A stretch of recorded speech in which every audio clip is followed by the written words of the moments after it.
बिहार में मुख्यमंत्री के जनता दरबार में लाइव प्रसारण बंद किए जाने पर राजनीतिक पार्टियां अलग अलग मायने निकाल रही हैं। मुख्यमंत्री हर सोमवार को अपने आवास स्थित सचिवालय में जनता दरबार लगाते हैं और जनता की फरियाद सुनते हैं, लेकिन पिछले दिनों से उनका लाइव प्रसारण बंद कर दिया गया है, जिस पर पलटवार करते हुए उन्होंने राष्ट्रीय लोक जनता दल के राष्ट्रीय प्रवक्ता और पार्टी के प्रधान महासचिव माधव आनंद ने कहा कि सीएम नीतीश कुमार को अब कुछ याद नहीं रहता, इसलिए वो इस तरीके का रवैया अपना रहे हैं क्योंकि उनका मेमोरी लॉस हो गया है। अब उन्हें इस्तीफा दे देना चाहिए।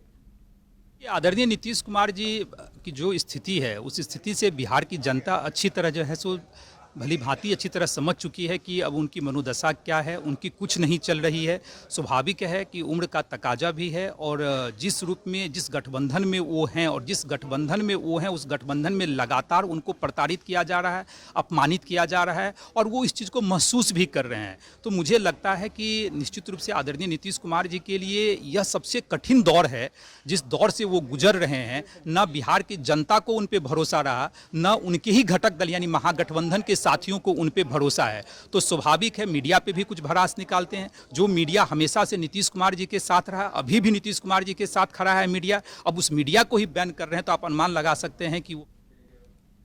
कला संस्कृति और युवा मामलों के मंत्री जितेंद्र कुमार राय ने कहा कि पंचायत स्तर पर खेल और खिलाड़ियों को प्रोत्साहित करने के लिए पंचायत स्तर पर प्रतिभा खोज अभियान चलाया जा रहा है और वैसे प्रतिभावान खिलाड़ियों को सरकार अपने स्तर से जिला, राज्य और देश स्तर की खेल प्रतियोगिताओं में शामिल होने के लिए प्रोत्साहित करेगी। मंत्री जितेंद्र राय ने बताया कि महागठबंधन सरकार की महत्वाकांक्षी योजना मेडल लाओ नौकरी पाओ के तहत अब तक 80 आवेदन प्राप्त हुए हैं। साथ ही 418 राष्ट्रीय और अंतर्राष्ट्रीय स्तर के खिलाड़ियों को प्रोत्साहित किया जा रहा है। अंतर्राष्ट्रीय स्तर के खेलों में जो खिलाड़ी मेडल लेकर आएंगे उन्हें पदाधिकारी बनने का मौका दिया जाएगा।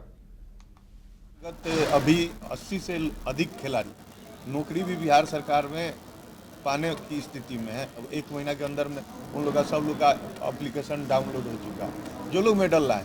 तो चूंकि मेडल के आधार पर नौकरी मिल रहा है, इसलिए मैं ये आंकड़ा आपको बता रहा हूँ।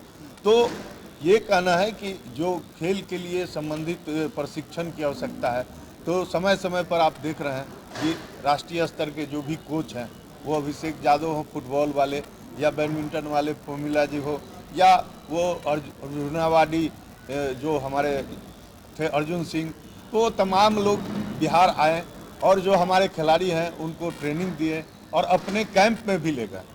और जो निर्जय बिहार में हुआ नेशनल जूनियर एथलेटिक, उसमें से 66 खिलाड़ी बिहार का नेशनल स्तर पर प्रशिक्षण के लिए चयनित हुआ। तो ये सारा काम लगातार चल रहा है और आने वाले दिन में जो ओलंपिक होगा उसमें बिहार का खिलाड़ी रहेगा। इस मिशन के तहत बिहार में लालू प्रसाद यादव के बयान पर फिर राजनीति गर्मा गई है। लालू के बयान कैंसर का इलाज सिर दर्द की दवाखाने से नहीं होगा पर बीजेपी प्रदेश अध्यक्ष सम्राट चौधरी ने प्रतिक्रिया दी है। बीजेपी की अहम बैठक प्रदेश कार्यालय में हुई, जिसके बाद सम्राट चौधरी ने यह प्रतिक्रिया दी।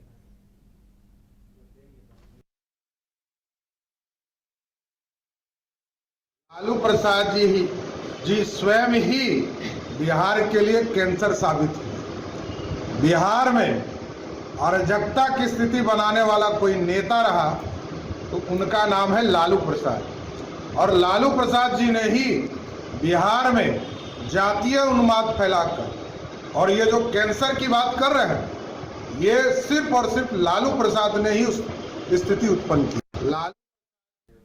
मंत्री तेज प्रताप यादव ने बीजेपी के प्रदेश अध्यक्ष सम्राट चौधरी को शकुनी मामा बता दिया है, जिसके बाद बिहार की सियासत तेज है। तेज प्रताप यादव के बयान पर पलटवार करते हुए बीजेपी के प्रदेश प्रवक्ता प्रभाकर मिश्रा ने कहा कि तेज प्रताप यादव की बातों पर ध्यान नहीं दिया जाना चाहिए।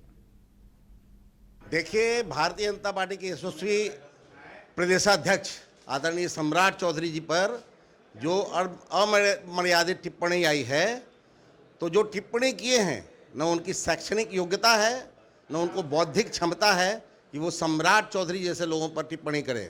सम्राट चौधरी आज अगड़ा पिछड़ा अति पिछड़ा महादलित दलित के नेता हैं बिहार की संभावना है और उन पर अमर्यादित टिप्पणी सूर्य पर थूकने के समान है और सूर्य पर जो थूकता है उसका परिणाम स्वतः स्पष्ट है।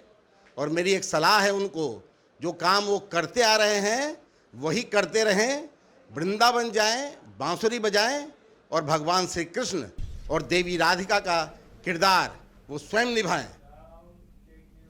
राष्ट्रपति द्रौपदी मुर्मू 20 अक्टूबर को गया दौरे पर पहुंच रही हैं। राष्ट्रपति Droupadi Murmu central university of south Bihar के तीसरे दीक्षांत समारोह में मुख्य अतिथि के तौर पर शामिल होंगी। दौरे को लेकर सेंट्रल यूनिवर्सिटी की तरफ से जोर शोर से तैयारियां चल रही हैं। Central university of south Bihar 103 छात्र छात्राओं को स्वर्ण पदक राष्ट्रपति के हाथों दिया जाएगा।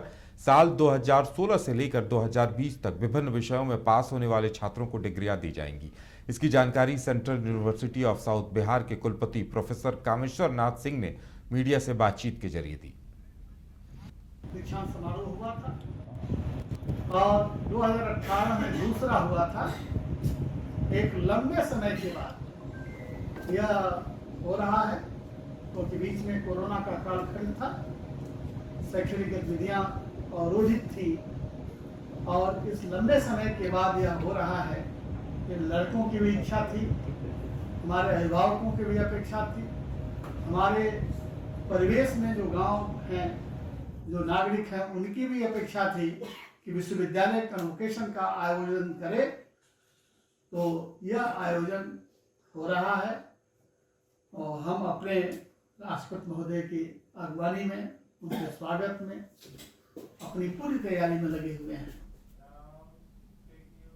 बिहार कैबिनेट की मीटिंग में 14 प्रस्तावों पर मुहर लगी है। सीएम नीतीश कुमार की अध्यक्षता में आयोजित कैबिनेट की इस बैठक में बक्सर के राजपुर के तत्कालीन सीओ राकेश कुमार को सेवा से बर्खास्त किया गया है। साथ ही राज्य के सभी 8 केंद्रीय कारा में संविदा पर एक साइकोलॉजिस्ट का पद सृजित किया गया है। साथ ही कैबिनेट की बैठक से सरकार ने पैक्स सदस्यों को दिवाली का तोहफा दिया है। पैक्स व्यापार मंडल की तरफ से सीएमआर की आपूर्ति पर सरकार ने प्रोत्साहन की राशि बढ़ा दी है, यानी अब ये राशि 30 रुपए हो गई है। प्रति क्विंटल 10 रुपए की राशि को बढ़ाकर 30 रुपए कर दिया गया है। इसके अलावा कैबिनेट की बैठक में बिहार राजस्व कर्मचारी संवर्ग संशोधित नियमावली 2023 के गठन को भी सरकार ने स्वीकृति दी है। 31/10/2023 को रिटायर हो रहे थे, उनको 2 वर्ष का एक्सटेंशन मिला है। इसी प्रकार कैप्टन शिव प्रकाश हैं जो मुख्य विमान प्रशिक्षक हैं सिविल विमान निदेशालय, जो हमारे कैप्टन ये पायलट भी हैं राजकीय विमान के, 31/10/2023 को रिटायर हो रहे हैं, उनको 1 साल का एक्सटेंशन मिला। एक श्री कृष्ण कुमार यादव हैं, ये तत्कालीन अधीक्षक राजकीय अतिथिशाला हैं। इनको भी जो ये केंद्र श्रम सेवा में इनकी नियुक्ति हुई थी, राज्य सरकार ने इनको रिटेन कर लिया था और एक कैबिनेट निर्णय के आलोक में इनको रिटेन किया गया था 1998 में। रिटेन करने के बाद इनका जो वेतनमान है वो नहीं रहने के कारण इनको प्रमोशन नहीं मिला है। सरकार ने वेतनमान निर्धारित किया है और रिटायरमेंट के बाद इनको रिटायरमेंट डीएस मिलेगी। मुख्यमंत्री नीतीश कुमार ने एक अन्य मार्ग से भीम संसद रथ को हरी झंडी दिखाकर रवाना किया। भीम संसद रथ के माध्यम से राष्ट्रपिता महात्मा गांधी और बाबा साहब भीमराव अंबेडकर के आदर्श विचार एवं उनके द्वारा किए गए कार्यों से लोगों को अवगत कराया जाएगा। इस अवसर पर भवन निर्माण मंत्री अशोक चौधरी, मद्य निषेध, उत्पाद एवं निबंधन मंत्री सुनील कुमार, अनुसूचित जाति जनजाति कल्याण मंत्री रत्नेश सादा, जेडीयू के प्रदेश अध्यक्ष उमेश कुशवाहा समेत कई सामाजिक कार्यकर्ता उपस्थित रहे।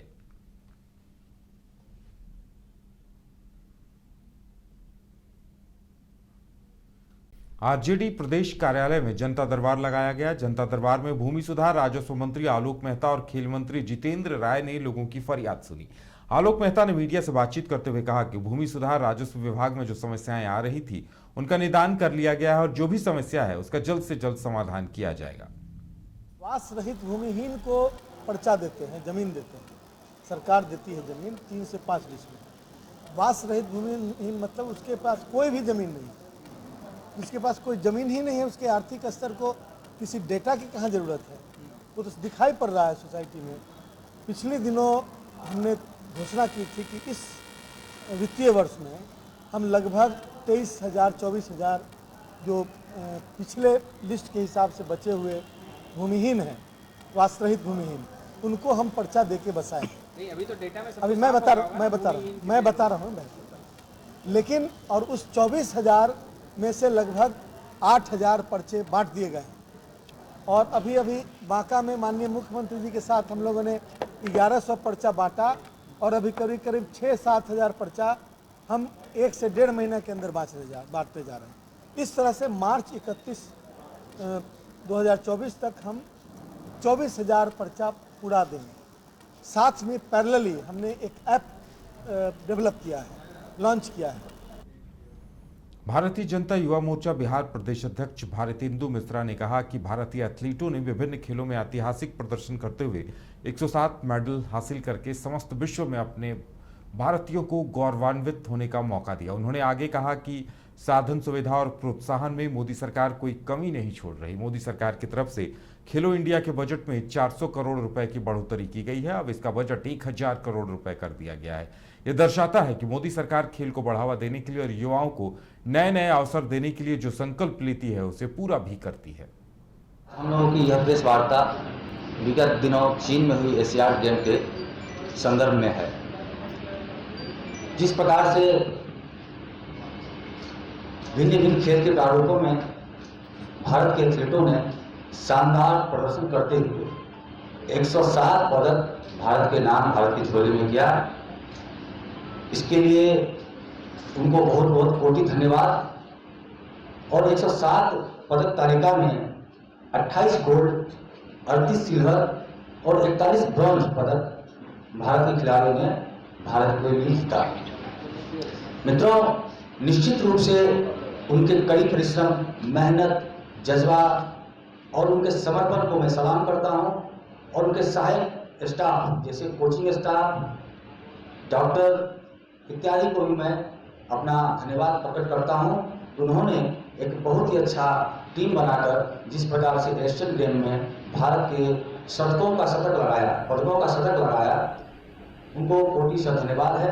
आज तक भारत सिर्फ क्रिकेट में शतक लगता था, आज कैमूर जिला स्थित भगवानपुर प्रखंड के मां मुंडेश्वरी धाम में आगामी 2 दिसंबर को शाहबाद महोत्सव मनाया जाएगा, जिसे लेकर शाहबाद महोत्सव के संयोजक अखिलेश सिंह के नेतृत्व में मुंडेश्वरी धाम में भगवानपुर प्रखंड के प्रतिनिधि और प्रतिष्ठित लोगों के साथ बैठक की। इस बैठक का मुख्य उद्देश्य अपनी संस्कृति को और देश में शाहबाद की धरती के योगदान की बातों को बुजुर्ग और युवा पीढ़ी के लोगों तक पहुंचाना है, ताकि वो जान सकें कि शाहबाद की धरती ने देश को आगे बढ़ाने में कितना सहयोग किया है।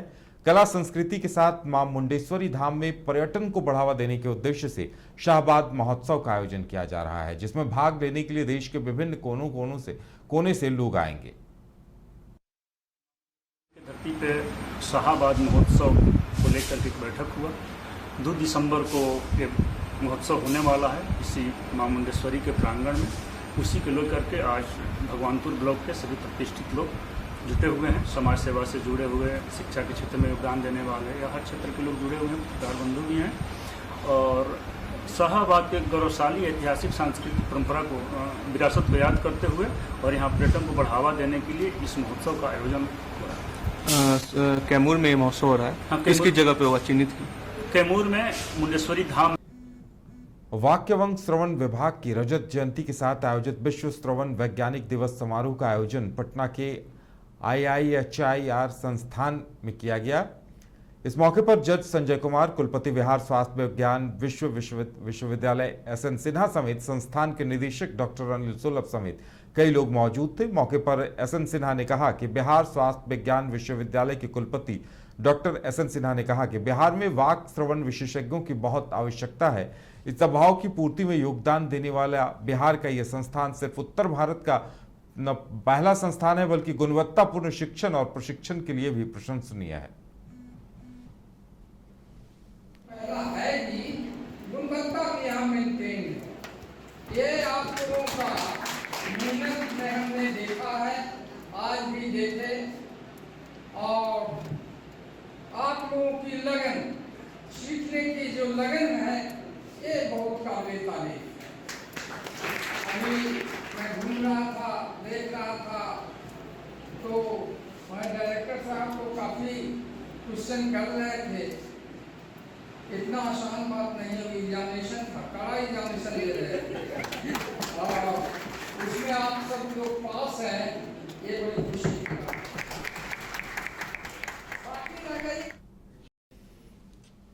बक्सर के VK ग्लोबल अस्पताल में एक मरीज के इलाज के दौरान मौत हो जाने के बाद परिजनों ने जमकर हंगामा किया। उनका आरोप था कि मरीज की मौत तकरीबन 20 घंटे पहले हो गई है और अस्पताल प्रबंधन शव छोड़ने को तैयार नहीं है। उनका कहना है कि पहले बकाया राशि का भुगतान होगा, तभी शव परिजनों के हवाले किया जाएगा। इस बात को लेकर पहले मरीज के परिजनों ने प्रबंधन से बात की और अपनी कमजोर आर्थिक स्थिति का हवाला दिया, लेकिन जब बात नहीं बनी तो वो सड़कों पर उतर गए और उन्हीं में से कुछ लोग एसपी के जनता दरबार में चले गए। बाद में एसपी के निर्देश पर मौके पर पहुंची नगर थाने की पुलिस ने शव को परिजनों के हवाले करवाया। फिर मांगा तुरंत 14,000 अभी क्या किया? अभी हमने के रोड जाम करम जा हमके बलाई जा तो क्या हुआ? आपके साथ क्या हुआ है? हमने के मृत्यु हो गई बाटे, मृत्यु हमने के कर्जा में रखले बड़ा बहुत पैसा दे के ले जाएगा। लाश कहां है? लाश हो जा हॉस्पिटल में बा, ग्लोबल हॉस्पिटल रोक के रखे हुए हैं। हां रोक के रखले बड़ा। 14,000 रुपया की लागे है, सफर विलास में बता रहे 14,000 रुपया दीजिएगा तो लाश हम देंगे, नहीं तो नहीं देंगे। हम लोग गरीब आदमी है सर, हम लोग कहां से लेके देंगे? वो लाश बंदी बना लिया है, बंदी बना लिया है। हां बंदी बना के रख ले बा। ये ग्लोबल हॉस्पिटल है, यहाँ पे जो भी मरीज आ रहा है तो सही आ रहा है, लेकिन खराब होके जा रहा है। कोई ऐसा नहीं करने के थाना होना कौन काम नहीं करता। इसमें हो रहा है, इतना हॉस्पिटल खराब हो चुका है। 14,000 चंदा लिया के देने ही फिर मांगा तुरंत 14,000 हमने। अभी क्या किया? अभी हमने के रोड जाम करम जा डीएम के बलाई जा तो क्या हुआ? आपके साथ क्या हुआ है? हमने के